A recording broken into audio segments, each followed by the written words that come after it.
Egameni lika Allah, umdala wey'nsuku, umvela kuqala, umenzi wento zonke, onomusa, onesihawu. Ngicela umdala wey'nsuku, umvela kuqala, umveli nqangi, ungikhona, angivikele kusathane ongathandwa.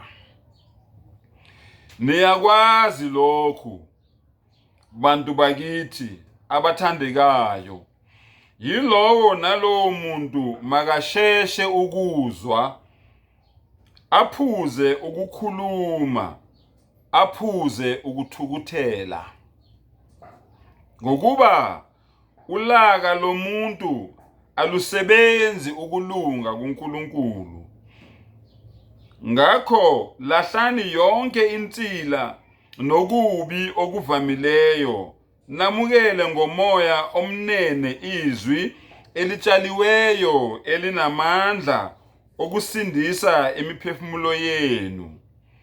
Yibani ngabalilalelayo izwi, ningabi ngabalizwayo kepha nizikhohlisa.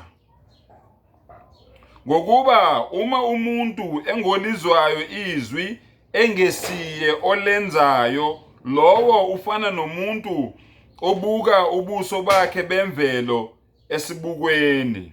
Ngokuba uyazibuka, amuke, akhohlwe masinyane ukuthi wayengonjani.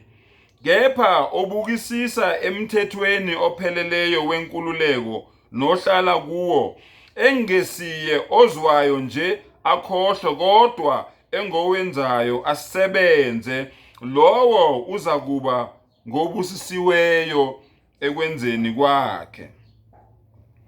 Uma umuntu esho ukuthi uyikholwa, engabophi ulimi lwakhe, kungathi ngetomu kodwa ekhohlisa inhliziyo yakhe, ukukhonza kwalowo muntu kuyize. Ukukhonza okumhlophe okungenabala phambi kukaNkulunkulu yilokhu ukuhambela izintandane nabofelokazi osizini lwabo, nokuzigcina kungabi icala lokwezwe. Ukholo lweqiniso ukuhambela izintandane nabafelokazi. Okokuqala, mvume uNkulunkulu umdala wey'nsuku, umkhonze yena yedwa, ungabi nabanye onkulunkulu ngaphandle kwakhe. Uma ngabe usukwenzile lokho, uthande umakhelwane njengaloku wena uzithanda, bese uhambela izintandane nabafelokazi. Yilona-ke lolo-ke ukholo lweqiniso. Ungagcini ngokuzihambela kuphela, kodwa ufike mawufika wena, ngoba umdali ukubusisile ngomcebo. Mawufika kulezo zintandane nalabo bafelokazi, bese kuyabonakala ukuthi wena ubufikile. Angisho ukuthi ushaye icilongo, ukhiphe kuma-social media, ukhiphe kuma-television, ukhiphe kuzo zonke iy'nhlobo zey'nkundla zokuxhumana ukuthi wena ubonwe ngabantu ukuthi wena kade uyopha iy'ntandane nabafelokazi.